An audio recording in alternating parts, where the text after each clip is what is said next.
Mas glória a Deus. Evangelho de Lucas, eu quero pedir para que você abra, por favor. Eu vou procurar ser um pouco breve, que nós temos algumas coisas a estar fazendo nessa noite. Evangelho de Lucas, no capítulo de número 2. Lucas, capítulo de número 2. E depois que você encontrar o capítulo 2 de Lucas, você procura, por favor, o versículo de número 41. Nós vamos ler alguns versículos. Não é de costume ler vários versículos, mas nós vamos ler aqui alguns versículos em nome de Jesus. Lucas capítulo 2, verso 41. Você encontrou? Está escrito assim. Bom, deixa eu ler com todo mundo, né, irmão? Tá aqui, né? Poxa, eu li uma versão diferente da tua, fica até estranho. Vamos lá. E todos os anos iam seus pais a Jerusalém à festa da Páscoa. E tendo já ele 12 anos, subiram a Jerusalém, segundo o costume do dia da festa. E regressando eles, terminados aqueles dias, ficou o menino Jesus em Jerusalém, e não soube José, nem sua mãe. Pensando, porém, eles que viria de companhia pelo caminho, andaram o caminho de um dia, procuravam-no entre os parentes e entre os conhecidos. Fecha seus olhos nessa hora. Fecha seus olhos, por favor. Fecha seus olhos. Deus, eu quero te louvar sempre. Deus, eu quero sempre te glorificar, Pai. Que a tua graça, Deus, seja sobre as nossas vidas mais uma vez, e que o teu Espírito Santo sempre encontre um lugar em nossas vidas, tanto para quem fala quanto para quem ouve, tanto para quem lança como também para quem recebe. Eu quero, Deus, mais uma vez, me colocar, Deus, na tua dependência sempre. Somos sempre dependentes de ti. Somos pó, barro, cinza, sem ti não somos nada, nem tampouco podemos fazer alguma coisa.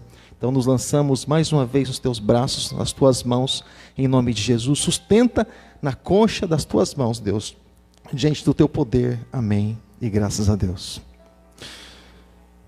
Irmãos, hoje é uma data assim bem legal para a gente estar comemorando, né? Hoje é uma data assim bem, assim, que envolve o mundo inteiro praticamente, né? E eu sempre comento, entra muito na questão comércio, né? Mas nós procuramos essas oportunidades para nos aproximar das pessoas, né? Para mostrar, nós chamamos assim de uma oportunidade que nós temos mais uma vez de dizer para as pessoas que estão do nosso lado que nós amamos. Seja aniversário, seja dia dos pais, seja dia das mães, aproveitando essas brechas, né? Para mostrar que essas pessoas são importantes para nós. Olha quantas pessoas estão aí do seu lado e são todas importantes para vocês. Aqui, as que não fazem parte da família de sangue, né, ali que nasceram debaixo do mesmo teto, fazem parte da família espiritual e também te amam com certeza, também se preocupam com você, também oram por você e também querem o seu bem. E isso é interessante, isso aí. Jesus falou sobre essa família espiritual e nós fazemos parte dessa família espiritual, nós fazemos parte dessa família de Deus. Amém, querido? Fala assim comigo: eu faço parte da família de Deus. Tudo isso por causa de Jesus Cristo, irmãos. Tudo isso por causa de um plano e tudo isso por causa de um propósito do Senhor. Assim como está escrito aqui, Jesus já havia nascido, já havia passado por um processo de perseguição, tudo. Ele estava ali com 12 anos.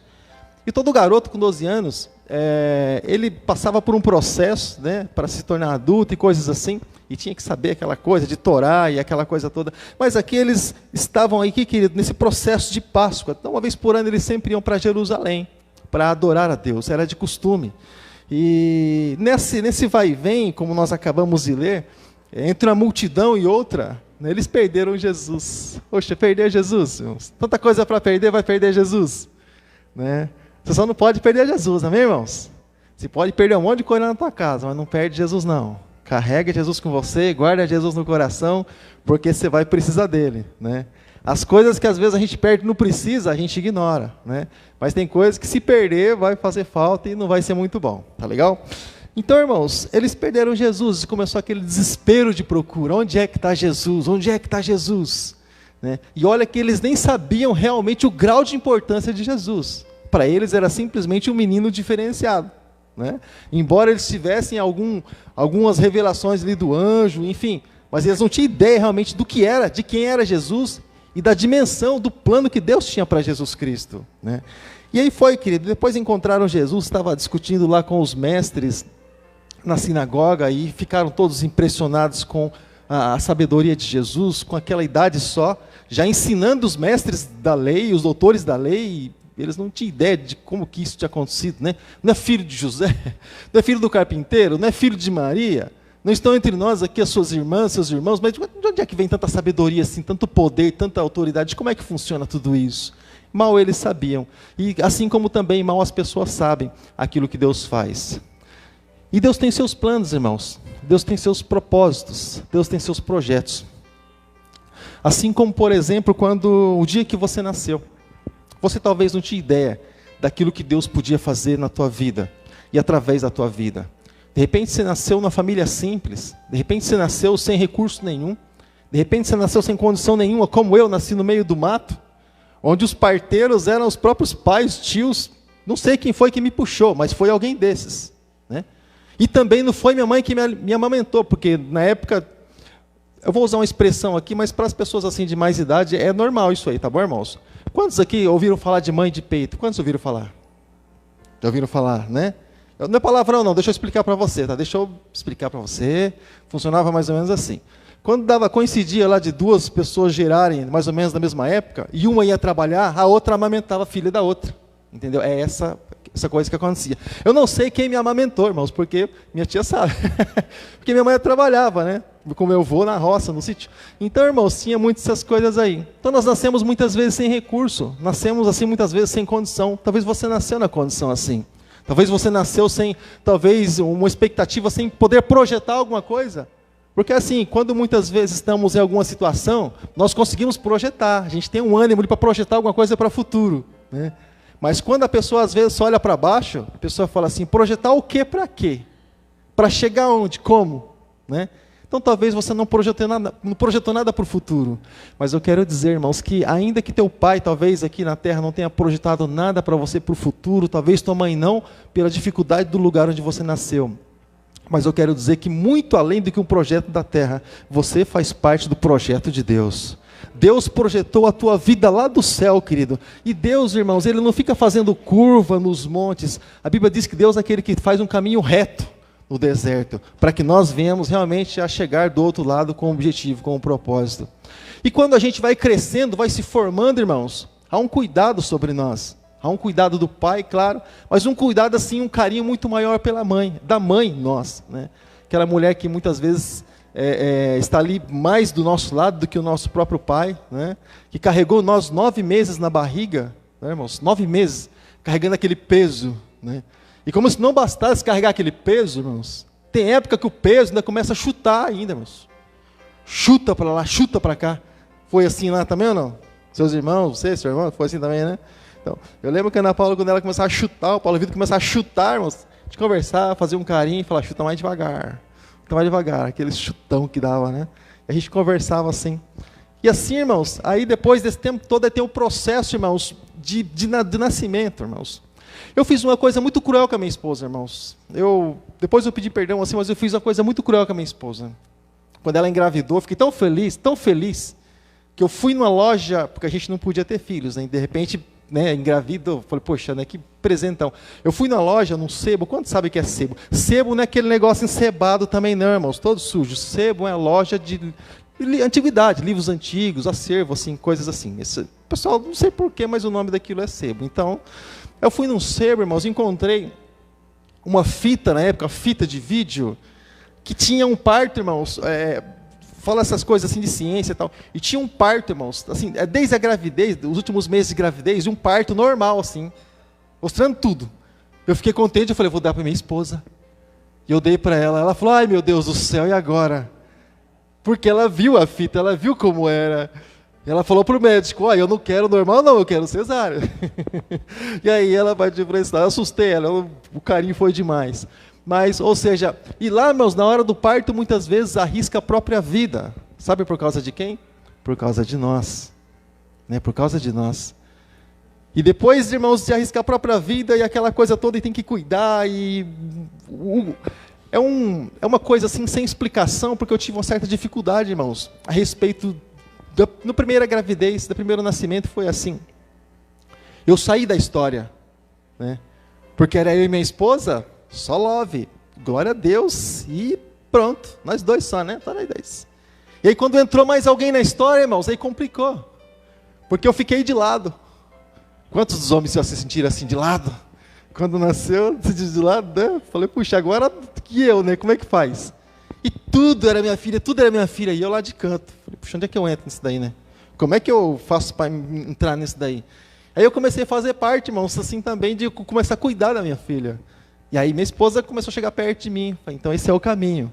Aí a gente começou a se entrosar de novo. Mas, irmãos, ou seja, ela acaba deixando alguém que ama, que casou, irmãos, meio que à margem para estar cuidando do filho. E olha só, e muitos casais acabam se enroscando nisso, sabe por quê? Porque acabam tendo dificuldade. Como quem diz assim, eu era exclusivo e agora parece que eu fui descartado, mas na verdade não é assim. Ela está cuidando de alguém, irmãos, que é totalmente dependente. E ela precisa realmente dar esse carinho, esse acompanhamento todo. É automático, né? E, então o amor ali, ele não é que é dividido, mas ele é bem melhor assim distribuído. Então, irmãos, a gente vive, a gente nasce, a gente aprende a andar, a gente aprende a falar, a gente aprende um monte de coisas aí na vida. E quando muitas vezes a gente acha que a gente aprendeu tudo, é porque a gente ainda não sabe nada. A gente chega naquela idade, irmãos, da adolescência. Alguns chamam de aborrecência, né? Mas é adolescência. E, irmãos, quando a gente acha assim que a gente é o pessoal, eu vou falar assim porque eu sou caipira e sou do Paraná, né? O pessoal falava assim, o rei da cocada preta, acho que tem um rei na barriga. Aquela coisa do pessoal lá falava assim, aquele cara que sabe tudo, né? Acho que está no centro de tudo, né? O mundo gira em torno dele. Chega uma época da nossa vida, a gente age desse jeito. Nós estamos com a razão e todas as pessoas têm que concordar conosco. Você já foi assim, irmãos? Ou foi só eu? Quem já foi assim?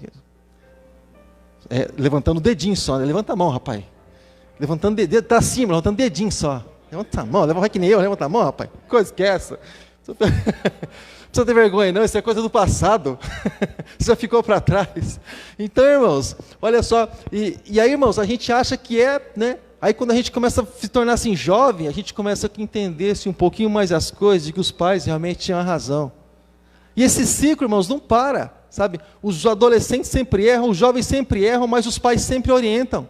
Mas eles nunca aprendem. Quando eles estão lá na maturidade, e eles instruem os filhos deles também, os filhos deles erram na mesma coisa, da mesma forma. A gente lembra de uma canção que diz assim, geração vai, geração vem, e a terra permanece para sempre. Ou seja, é um ciclo, irmãos. As coisas vão acontecendo e, sabe, não vai aquela música toda. Depois o Leandro faz um solo lá. Então, irmãos, sabe, é uma coisa assim tão interessante nas nossas vidas, irmãos. E com Jesus, os pais dele ficaram assustados. Mas não foi algo assim, irmãos, da carne, irmãos. Foi algo realmente do Espírito, porque conforme ele crescia na estatura, ele crescia também em sabedoria, conhecimento, graça sobre a vida dele. E as pessoas se espantavam. De onde vem tanta autoridade, que ele fala diferente dos escribas, dos fariseus. De onde vem tanta autoridade assim? Mas os escribas também falavam com autoridades, os religiosos também. Mas é que Jesus falava, irmãos, e Jesus vivia aquilo que ele falava, e Deus honrava a vida de Jesus Cristo. Amém, irmãos? É por isso que é legal assim a gente poder estar em comunhão com Deus, porque Deus, irmãos, Ele vai honrar as nossas vidas. Assim, querido, como a voz de Deus, ela ressoou para todas as pessoas, e Deus disse por 3 vezes nos evangelhos, esse é o meu filho amado, em quem eu tenho prazer, assim também você pode acreditar. Se você estiver alinhado com aquilo que Deus tem para a tua vida, Deus, Ele tem prazer na tua vida. Amém, irmãos? Você acredita nisso? Coloca a mão sobre a tua cabeça e fala assim comigo, Deus tem prazer na minha vida. Claro que tem, irmãos, Ele te fez, Ele te criou, Ele te formou, Ele te deu uma forma, né? E muitos falam assim, mas eu tenho esse jeitinho aqui, sabe, eu sei que a gente quase que nunca está contente com nada do jeito que a gente foi feito, irmãos, eu sei disso, né? A gente estica aqui, puxa ali, né? Vai passando o tempo, né? Encolhe uma coisa, estica outra, aquela coisa toda, né, irmãos? E uns enrolam o cabelo, outros esticam, outros faz isso, outros faz aquilo. Uns altinhos, outros baixinhos, mas a gente quase que nunca está conformado com aquilo, né? Não é que a gente não está conformado, irmãos, é que a gente está tão cansado às vezes de ver uma imagem, mesma coisa não muda, né? A gente quer ver uma coisa diferente, não? Às vezes não é nem inconformismo, né? Deixa eu ver um negócio diferente cada vez que eu olho no espelho. Mas eu louvo a Deus, querido, louvo a Deus pelo alto, pelo baixo, pelo magrinho, pelo gordinho, pelo branco, pelo amarelo, pelo azul, pelo negro, pelo ruivo, por todas as pessoas, eu louvo a Deus. E eu louvo muito mais ainda a Deus, porque Ele nos fez diferente. E quando Deus nos faz diferente, Ele nos dá a oportunidade de amar. Porque eu não tenho sacrifício nenhum, irmãos, nem esforço nenhum quando eu olho para alguém igual a mim. Embora tem uns caras aí que parecem comigo, irmãos. Eu tenho um irmão que parece comigo. Várias vezes já mexeram com o meu irmão achando que era eu. Já achando que era eu. Tem um cidadão que me confundia com o Marcos até esses dias atrás lá na empresa. Ele me chamava de Marquinho. Eu não ligava muito não. Mas eu não falei, eu não sou Marquinho, eu sou Paulinho. Não, mas você não é Marquinho. Eu falei, não, mas eu chamo você faz tanto tempo desse nome. Eu falei, eu sei, é que o nome importa, mas só estou te lembrando. Eu não sou esse que você está pensando. Então tem tanta gente que parece com tanta gente e é fácil a gente gostar de pessoas que se parecem conosco. O difícil e oportunidade que Deus nos dá de amar é exatamente de pessoas que são diferentes. E nós sabemos, irmãos, que as pessoas são diferentes, muitas vezes não é porque elas querem ser diferentes, é porque Deus fez elas diferentes. E o objetivo, o desafio nosso é amar elas do jeito que elas são.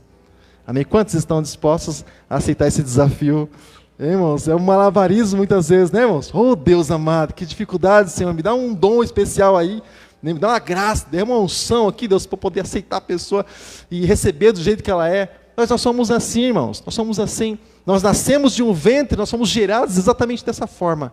Nós não somos deformados, irmãos. Deus nos deu uma forma diferenciada um do outro. De repente você se identifica com uma forma diferente daquilo que é você. Mas você é único, você é especial para Deus. Só existe você na face da terra, irmãos, com a sua digital, com o seu DNA. Só existe você na face da terra dessa forma. E Deus fez todos diferentes. E Deus ama a todos. Deus não tem dificuldade de amar seus filhos, sabendo quem eles são. E olha que tem uns filhos aí, irmãos, que eu falava para você, tem uns caras atrapalhados, irmãos. Tem uns aí que, meu Deus do céu, faz arte. Você vê nos noticiários aí por fora, tem uns filhos aí que, Senhor da glória, tem misericórdia. Mas ainda assim, irmãos, Deus ama. Justiça é uma outra história, um outro departamento. Falando do amor de Deus, ele está derramado sobre todas as pessoas. Por mais que esse filho, irmãos, um dia, por mais que ele faça tantas coisas ruins, lá um dia ele entrega a vida para Jesus, haja tempo para isso, Deus vai receber da mesma forma. Assim como recebeu a mim e assim como recebeu a você. Esse é o tamanho do coração de Deus, que eu entendo, mas ele é muito mais extenso do que isso, irmãos. Ninguém pode compreender esse amor. Ninguém. Assim como, por exemplo, irmãos, o amor de uma mãe. Ninguém pode compreender. E eu até estava conversando um tempo atrás a respeito disso, e alguém dizendo assim, a minha mãe é boba, fica defendendo o menino e tal, e enquanto a conversa está por lá, deixa acontecer, né? Aí a conversa chegou até mim. A pessoa às vezes não se conforma em falar, ela quer ouvir tua opinião, né? O que você acha? Eu falei, olha, se eu for traduzir um amor de mãe, eu falei, eu nunca fui mãe, também nem pretendo, né? Minha mulher já foi. Mas enfim, se eu for definir um amor de mãe, eu definiria como misericórdia e como graça. Porque ela muitas vezes sabe que o filho não está certo. Merece às vezes a punição ali, por aquilo que fez, pagar o preço. Mas ela é mãe, o coração vai junto. Ninguém consegue entender. Deus, ele faz uma comparação, irmãos, que, bom, não sei quantas pessoas assistiram a escola bíblica hoje, mas quando ele diz lá no livro do profeta Isaías, ele usa o amor de uma mãe, depois ele fala do amor dele. Ou seja, você vê que a coisa não é coisa assim fraca, tem uma ligação muito grande. Ele diz assim, ainda que uma mãe desampare, ou seja, ainda que aconteça, porque não é comum, não é normal. Ela dá vida pelo filho, irmãos. É vida por vida, já desde o nascimento. Mas ele disse, ainda que isso aconteça, eu não vou desamparar vocês, eu não vou deixar vocês. Eu vou estar com vocês. Sabe, querido, isso é o tamanho do amor de Deus. Nunca nos desamparou e nunca vai nos desamparar. Talvez sua mãe seja uma pessoa bem simples, como era a minha. Se preocupa não, 8h30 eu termino, é meu limite máximo. Eu vou contar um pouquinho da minha história. Talvez sua mãe seja uma mãe talvez tão simples como foi a minha. Nós viemos aqui para Sorocaba, minha mãe foi pai e mãe praticamente, e tudo que nós temos hoje foi conquista assim, dos braços e da sabedoria que Deus deu para minha mãe. Ela não frequentou nenhuma universidade, não fez administração, mas pensa numa mulher segura.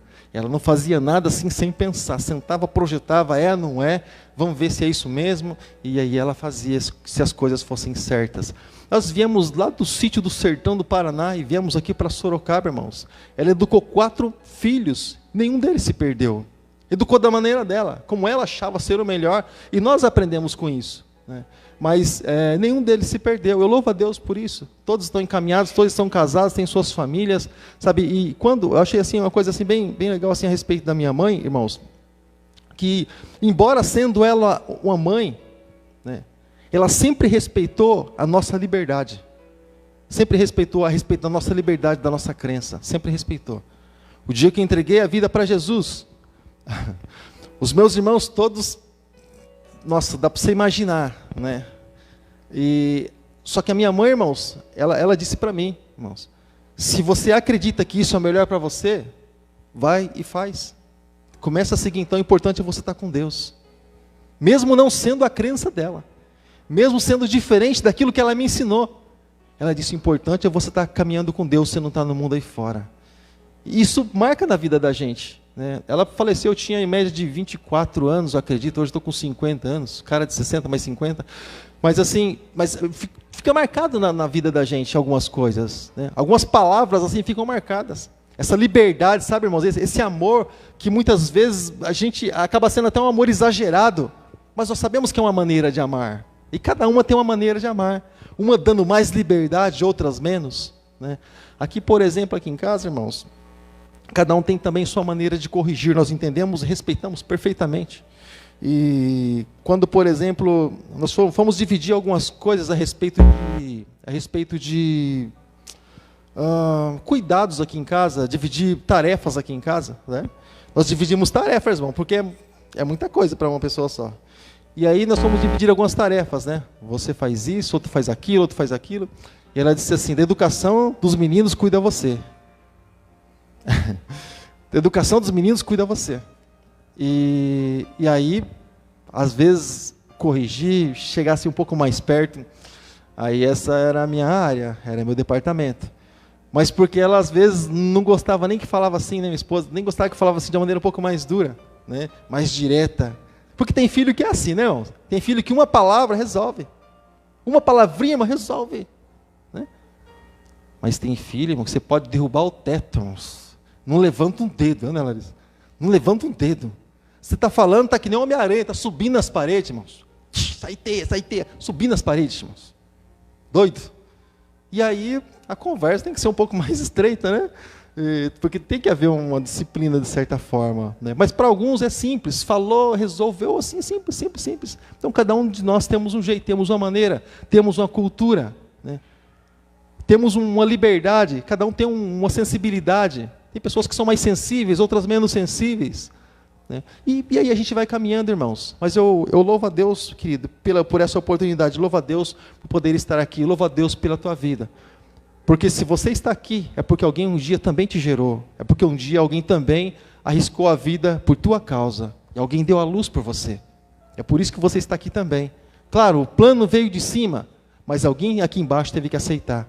Assim como o plano de Jesus também, para que ele nascesse, veio de cima. Mas Maria precisou aceitar, irmãos. Veio o recado ali e ela precisava aceitar aquilo. Mesmo não entendendo como exatamente seria, mas ela precisava aceitar. E foi grande, irmãos, a obra que Deus fez na vida dela. Assim como também, mesmo nós muitas vezes não entendendo, nós sabemos que a obra de Deus é sempre grande nas nossas vidas. Amém, irmãos? Deus nunca, irmãos, tem coisas pequenas, mas Deus sempre tem coisas grandes. Basta, mas eu não estou entendendo. Não, irmão, basta aceitar, basta receber. Basta continuar na presença, irmãos. Com o tempo as coisas vão se desenrolando, de repente você vai entender lá na frente. Mas o mais importante do que entender realmente é viver o plano e o propósito dele para cada um de nós. Glória a Deus.